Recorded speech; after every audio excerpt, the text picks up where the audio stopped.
de enero de 1915, esto se hace en Veracruz, entregando la tierra a los campesinos. Es la ley para restituir las tierras a las comunidades indígenas, las tierras comunales que se les habían arrebatado durante el Porfiriato. Y así inicia el reparto agrario. Don Venustiano tiene todavía otras cosas muy importantes. Fíjense lo que es la historia. Nos quedamos con la idea cuando estudiamos de que la abolición de la esclavitud se llevó a cabo a partir de 1810, porque en efecto Miguel Hidalgo declaró abolida la esclavitud, pero fue una declaratoria, una proclama. Desgraciadamente, la esclavitud se mantuvo casi en todo el siglo XIX y es abolida en los hechos hasta 1914, 1915, 100 años después, cuando el presidente Carranza expide leyes para la liberación de los peones de las haciendas, peones acasillados que estaban esclavizados. Eso no hace mucho, estamos hablando de 1915, hace 100 años. ¿Qué pasaba entonces? Yo escuché, me tocó, algunos que vivieron muy jovencitos en esa época y les contaban sus padres que eran peones, que cuando llegaban los revolucionarios a las haciendas y les decían a los peones que ya eran libres, los peones en vez de alegrarse se ponían a llorar porque no sabían qué era la libertad. En esas haciendas estaban enterrados sus tatarabuelos, sus bisabuelos, sus abuelos. Tuvo que pasar un tiempo para que esos peones libres actuaran como hombres libres. Fue un proceso. Por eso los que quieren que todo se dé así, de la noche a la mañana, en los procesos históricos, en los procesos sociales de transformación, no sucede como se piensa. Lleva tiempo. Eso sí, se va avanzando. Como ahora que estamos en un momento estelar de la historia por el nivel de conciencia ciudadana que se ha adquirido en México. Bueno, se debe a don Venustiano la verdadera abolición, la real abolición de la esclavitud. Y se debe a don Venustiano también el artículo 27 de la Constitución de 1917. Y sobre todo se le debe a él el principio de que los recursos naturales, el petróleo, es, de acuerdo al artículo 27, desde 1917, propiedad de la nación, porque no estaba así.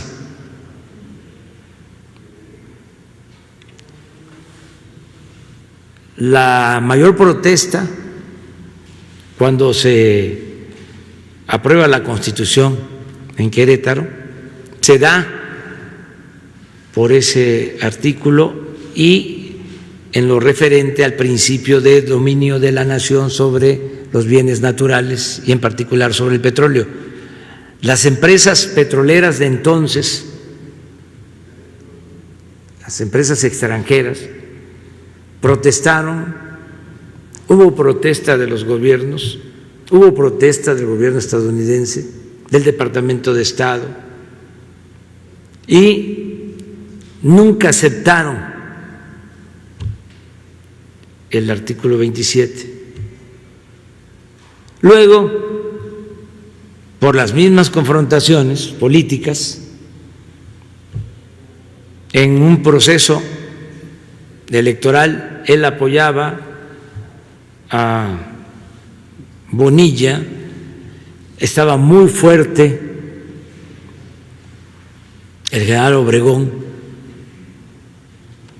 todos los militares, los generales apoyaban a Obregón, don Venustiano quería a Bonilla y esto llevó a una rebelión. Antes de eso, pues hubieron, y esa es la parte oscura, la mancha, muchos asesinatos de revolucionarios.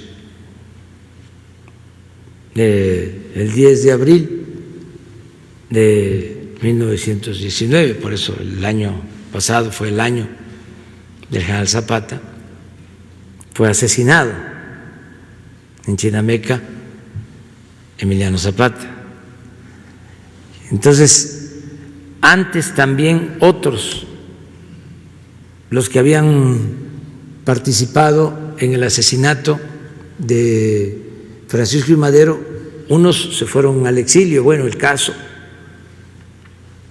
de Huerta se fue al exilio, muere en Estados Unidos, allá estuvo en prisión y está probado que murió de cirrosis. Otro revolucionario,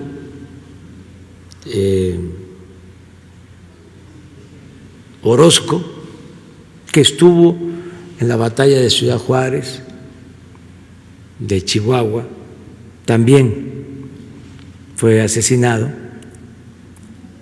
porque después de enfrentar Huerta a Orozco, porque Madero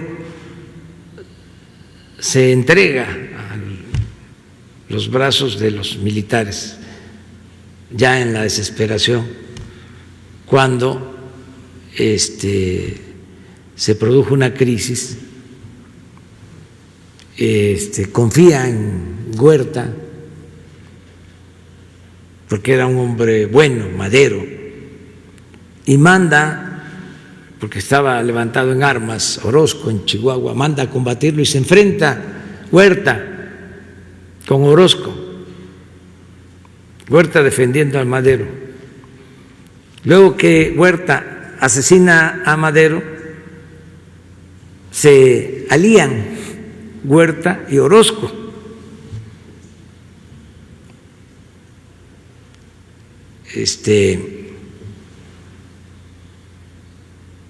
Sí, así fue. Entonces,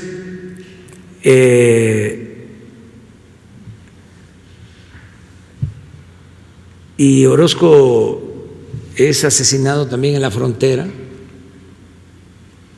y así muchos. Blanquet, que también había participado en el asesinato de Madero, es también perseguido y lo asesinan en Veracruz. Incluso le cortan la cabeza y le exhiben durante el carrancismo. Y de ahí surge, fíjense, una frase de Francisco Bulnes, un historiador, un escritor muy conservador, muy porfirista, pero también muy inteligente, un energúmeno muy inteligente. Él dice, cuando están estos ajusticiamientos, dice, el carnicero de hoy será la res del mañana y don Venustiano va a ser la res al paso del tiempo. Y así fue, desgraciadamente. En 1920 hay esta ruptura, él tiene que salir de aquí, de México, en tren, y lo van siguiendo, bloquean las vías, él iba a Veracruz a sostener el gobierno desde allá, y ya no puede seguir en tren a Veracruz y sigue hacia la costa a caballo y llega ahí a Tlaxcala-Altongo, a esa región, y está dormido en la madrugada y ahí lo asesinan, a don Venustiano Carranza. Entonces hoy cumple 100 años su asesinato. Hay cosas muy buenas, muy buenas. Yo diría que pocas cosas malas, desde luego manchas, pero qué bien que nos damos tiempo para tratar estos asuntos, porque si no sabemos de dónde venimos, cómo es que se han dado las cosas en el país, pues no vamos a entender lo que está sucediendo ahora y lo que va a seguir pasando. La historia es la maestra de la vida, decía Cicerón. Hoy, terminando la conferencia, vamos a tener un acto para recordar a Venustiano Carranza. Aquí en el patio central del Palacio, el director del Instituto de Investigación sobre las Revoluciones de México va a dar un discurso. Él es un profesional, es un historiador. Él va a exponer lo que fue don Venustiano Carranza. Invitamos al gobernador de Coahuila que nos acompaña el día de hoy y vamos a tener esta ceremonia. Jefe de la Nación, mi segunda pregunta. Quisiera saber si usted se atrevería a leer el libro de Decisiones Difíciles, toda vez que el autor vuelve a insistir en ese libro, después de una ojeada que le di, en que usted mintió que él ganó esas elecciones.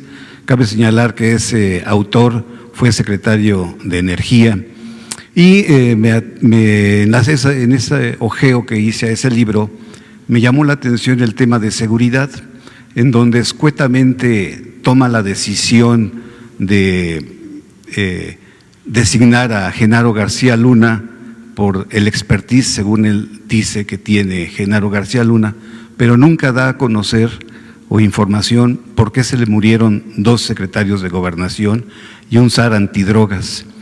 ¿Usted se atrevería a leer ese libro de ese personaje? Pues sí, pero pues ahora no tengo tiempo, la verdad. Estoy leyendo otras cosas, y además estoy escribiendo. Hace poco di a conocer un ensayo sobre la nueva economía, la economía moral, y sobre todo estoy trabajando. Mi trabajo tiene que ver con la teoría y con la práctica, con el pensamiento y con la acción, pero más con la acción. Entonces estoy ocupado completamente. Y bueno, todo el mundo tiene derecho a expresarse, a manifestarse, a dar a conocer sus ideas, ¿no? Eso es lo que puedo comentar.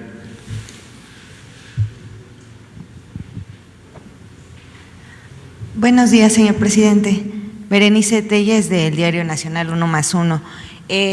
Bueno, mi pregunta va centrada. Había un programa que era de prevención a las drogas antes de que iniciara todo este tema del coronavirus y la pandemia. Lo cierto es que en nuestro país pues es apremiante esta situación, sobre todo en el tema del alcoholismo. En estas semanas pues se han presentado diversos casos de intoxicación que han ocasionado muertes en diferentes estados del país, incluso más elevados que el número de muertes por COVID en algunos municipios. Por ejemplo, en Puebla, en algunos municipios pues se elevaron el número de muertes por alcoholismo. Y sí quisiera preguntarle si en lo inmediato tiene pensado retomar este esquema de prevención a las drogas y si me permite hacerle una atenta solicitud de su intervención para un tema de campesinos, jornaleros en el estado de San Luis Potosí que trabajan, ahorita le doy el nombre de la empresa. Es una empresa que cultiva tomate y exporta a Estados Unidos, Canadá y Japón, y la empresa se llama Invernadero Santa Rita y tienen actualmente una problemática muy fuerte. Ahí, sobre todo es un tema laboral. Sí, lo vemos sobre el tema y va a continuar la campaña de información, de orientación para evitar el consumo de drogas. Esa es una campaña permanente que vamos a sostener durante todo el gobierno, esa campaña, porque es importantísimo el que se informe del daño que causan las drogas, del terrible daño que causan las drogas. Ya hemos hablado de cómo han querido proyectar una idea de que lo relacionado con las drogas tiene que ver con los lujos baratos, tiene que ver con el dinero, con las comodidades. Todo eso es una felicidad efímera, transitoria, eso no dura. Y hay otra realidad, la del sufrimiento de los jóvenes que optan por esa vía, por ese camino. Sufren mucho, pierden la vida, van a la cárcel, hacen sufrir mucho a sus familiares, a sus madres, pero además causan también daño a sus semejantes, terminan muy mal. Nada que ver con la imagen de éxito, de mujeres guapas, muchachos guapos, de carros últimos modelos, de ropa de marca. Nada. Eso es por un tiempo. Es muchísimo más el sufrimiento, más ahora con las drogas sintéticas, que son terribles, que le quitan la vida en muy poco tiempo a los jóvenes, a los que consumen estas drogas. Entonces, eso va a continuar, va a seguir adelante. Es una campaña permanente. Y terminando también lo de la pandemia, sin dejar de hablar de lo preventivo en salud, aunque se recomienda desde hace cerca de 200 años el que nos lavemos las manos, ¿sí?, para mantener nuestra salud. Eso hay que seguirlo haciendo. Y muchas otras prácticas, ¿no?, de aseo y de salud. Eso debe de continuar, todo lo preventivo en salud. Y la otra campaña permanente, terminando la fase esta más dura, difícil de la pandemia, va a ser una campaña de orientación nutricional. Campaña de orientación nutricional y exhortos a la práctica del ejercicio físico y del deporte. Pero la campaña de orientación nutricional va a ir a fondo. En el ensayo ese que escribí, hablaba yo de que el promedio de consumo de refrescos, de bebidas azucaradas en el mundo, 25 litros por persona. En Estados Unidos, 100 litros por persona. En México, 150 litros por persona. En Chiapas, 300 litros por persona. Por eso, tanta diabetes, tanta enfermedades del corazón, hipertensión, por eso la obesidad. Entonces, eso lo tenemos que atender. No prohibir, dar información. O sea, no es, no consumas esto. No, dar información sobre lo que contienen los alimentos, lo que consumimos y qué es lo mejor, cuáles son los alimentos más nutritivos, que no son necesariamente los más caros, cuáles nos aportan vitaminas, proteínas, carbohidratos.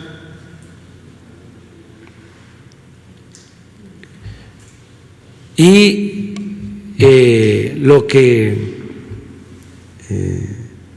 ingerimos de aguas en un país con tantas frutas, ¿por qué no más aguas de frutas de temporada? Además, todo eso, fíjense, la paradoja, es más barato que lo industrializado. No estoy diciendo que todo lo industrializado no sirva. Además, no hay que prohibir nada, pero sí hay que acercar información a la gente, porque muchas veces es porque se desconoce, porque no convenía por el mercantilismo, por el economicismo, por el afán de lucro, porque predominaba la política neoliberal, no convenía hablar mucho sobre estos temas que tienen que ver con el bienestar del pueblo. Lo que importaba era el Producto Interno Bruto, el crecimiento a secas, a rajatabla, aunque se enfermara la gente, aunque se destruyera el territorio, aunque se afectara el medio ambiente. Entonces ya no estoy ahora trabajando sobre un índice para medir bienestar, un índice alternativo al llamado Producto Interno Bruto. Lo voy a presentar, un nuevo parámetro que va a medir, sí, crecimiento, pero también bienestar, también grados de desigualdad social. Se va a aceptar si hay crecimiento y hay menos desigualdad. Y otro ingrediente en este nuevo parámetro, en este nuevo paradigma, la felicidad del pueblo. No les va a gustar a los tecnócratas, pero ya ven que si no les gusta a ellos, a lo mejor es bueno para nosotros. Ya terminamos porque vamos al homenaje. Se mide, hay países en donde se mide el nivel de felicidad y eso es parte del bienestar. Déjenme, estoy elaborando la fórmula, la vamos a aplicar en México. Es un sistema de medición distinto y a lo mejor contribuimos también para tener otros parámetros en el mundo, para poder saber si realmente hay bienestar, porque progreso sin justicia es retroceso. No se trata nada más de acumular riqueza, y menos si se trata de acumular riqueza en pocas manos. Es importante la distribución del ingreso, la distribución de la riqueza, es decir, el bienestar. Entonces, es un aporte que vamos a hacer. Voy a convocar a econometristas, a matemáticos, a economistas, a sociólogos, antropólogos, a psicólogos, a especialistas, sí, también, para que hagamos algo nuevo.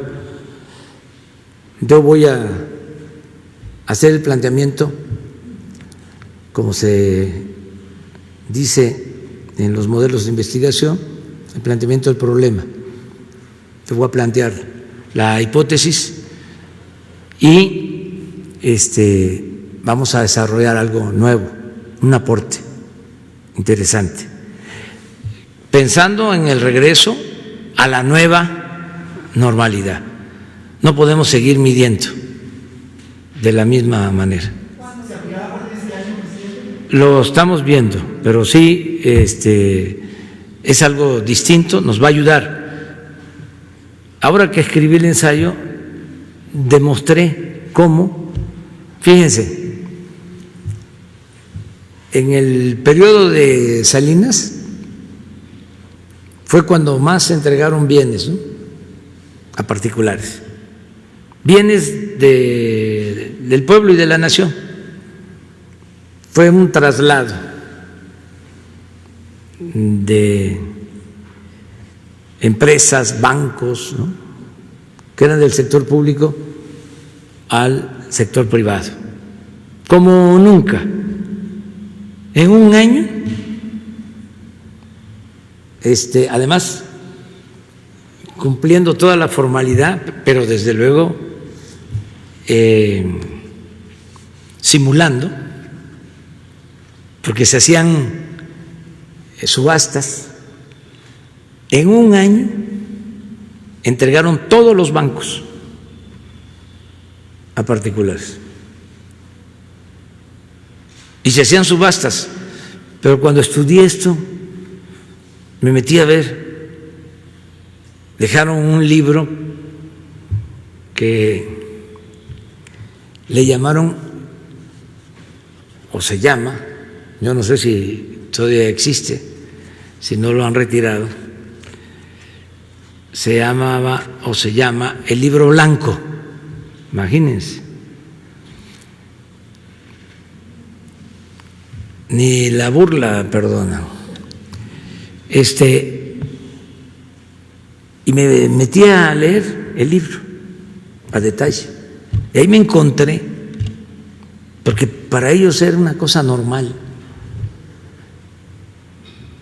como lo fue la corrupción durante mucho tiempo.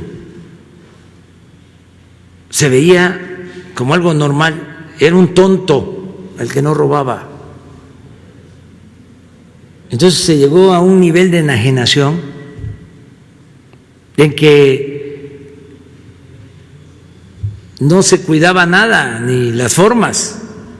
Entonces ahí en el libro aparece de que licitan o subastan un banco, participan particulares para la compra del banco, le dan el banco Banamex a un grupo y la siguiente licitación a la semana o subasta es la de Bancomer, y a Bancomer le dan, o sea, el banco lo entregan al que saca el segundo lugar en el primer banco. Entrega Bancomer y al que saca el segundo lugar en Bancomer le dan el banco siguiente. Y así se van a encontrar con eso. Entonces, yo creo que hasta el Fondo de Cultura Económica lo publicó. Imagínense a qué se dedicaba el Fondo de Cultura Económica. Bueno, sí, creo que es del fondo ese libro. Pero ¿a qué voy? Es cuando más se entregan bienes del pueblo, de la nación, a particulares, a los allegados, porque pues 2 o 3 personas palomeaban. Eso de las subastas, pues era faramaya. Ya se sabía de antemano a quién le iban a dar una empresa, a quién le iban a dar un banco. Era nada más cumplir con la formalidad. Bueno, se concentra como nunca riqueza en unas cuantas manos. Pero además, en ese sexenio hay crecimiento económico, en promedio 4%, cuando en todo el periodo neoliberal el crecimiento fue 2%, y en ese sexenio hay un crecimiento de 4%. Pero ¿qué sucede también? Y esa es la paradoja. En ese sexenio es en el que hay más desigualdad. Bueno, yo creo que es una desigualdad de las dimensiones de la que había cuando Morelos llamaba a que se moderara la indigencia y la opulencia. Entonces, no nos sirve nada más el crecimiento. Si el crecimiento no va acompañado de más igualdad. No es crecer por crecer. Por eso hay que añadirle al crecimiento democracia en la fórmula. Porque si se crece con una dictadura, pues ¿qué cosa es lo que se está sacrificando? La libertad. Y eso no.